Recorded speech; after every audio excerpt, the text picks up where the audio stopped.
Nandito ngayon si Ginoong Rufy Zabala. Isa po siyang merchandiser na nag-clearing operation daw sa kanila sa Maynila. Aminado siyang kasama yung mga motor niya sa mga nahuli, pero ngayon ay missing in action. Ito yung totoong missing in action, yung kanyang motor. Magandang tanghali po, sir. Magandang hapon din po. Okay. Sabi niyo po, kasama sa na-clearing operation yung inyong motor. Opo. At yung ibang mga motor, Nakita na. natubos na, pero sa inyo, hindi pa pa rin. po. Okay. At meron na po kayo nakausap sa gumawa ng clearing operation sa Manila City Hall. Opo. At ano pong sabi sa inyo? Pinapunta ko sa impounding area as dun po sa Central Market. Okay. Yung po yung impounding. Saka ang dami ko rin pong pinuntahan. Okay, na ano pong sabi?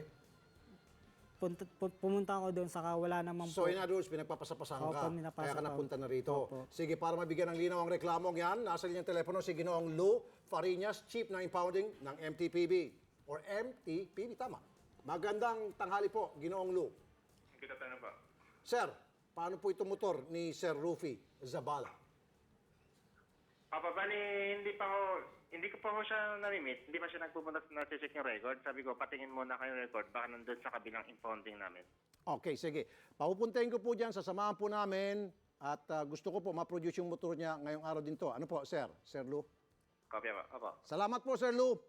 Magandang Yes, sir. tanghali po. Okay na po yan. Sasamahan ka namin. Papuproduce nila yan, yung motor mo. Salamat ngayong araw po. din ito. Okay, yes, sir.